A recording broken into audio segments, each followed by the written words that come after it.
భారతదేశ రాజకీయాల్లోనే తెలుగుదేశం పార్టీ ముందు, తెలుగుదేశం పార్టీ తర్వాత అనే నానుడిని ఆచరణాత్మకంగా అమలు చేసినటువంటి పార్టీ తెలుగుదేశం పార్టీ.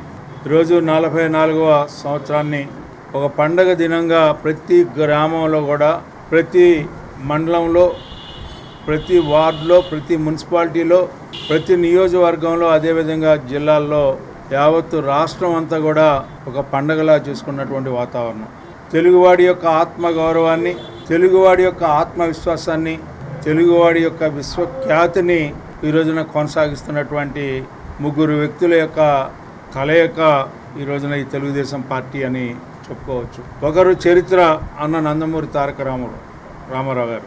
ఎందుకు చరిత్ర అని చెప్పి నేను ఎప్పుడు చెప్తానంటే, ఆయన ఒక యుగ పురుషుడే కాదు, చారిత్రాత్మకమైనటువంటి తెలుగుదేశం పార్టీ ఆవిర్భావానికి మూల పురుషుడు. ఈనాడు దేవాలయం సమాజంలో ఉన్న ప్రజలే, ఆ ప్రజలకి ఒక బెత్తడి పొట్టకి గుప్పెడి అన్నం పెట్టడమే నిజమైన ప్రజాస్వామ్యం నమ్మినటువంటి ఆనాటి సిద్ధాంతం ఈనాటి ప్రపంచానికి మార్గదర్శకంగా అయింది. ఇది నేనేదో మన పార్టీ గురించో, మన నాయకుడి గురించో నేను చెప్పడం కాదు.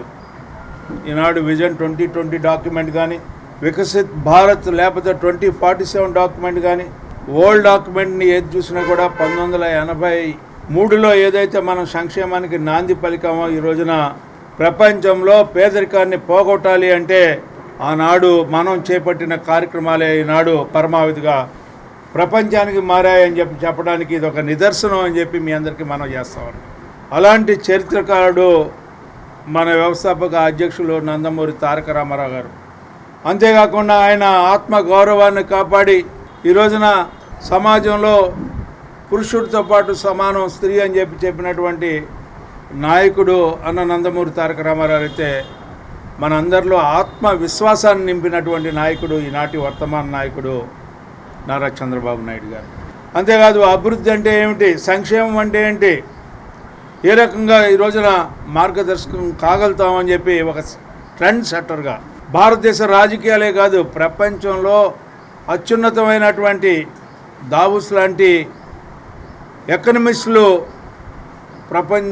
విచ్చేస్తే ఆ ప్రపంచం నుంచి విచ్చేసినటువంటి ఆర్థిక శాస్త్రం అందరికి కూడా ఈ రోజున మనం మార్గదర్శకులుగా అయ్యామని చెప్పి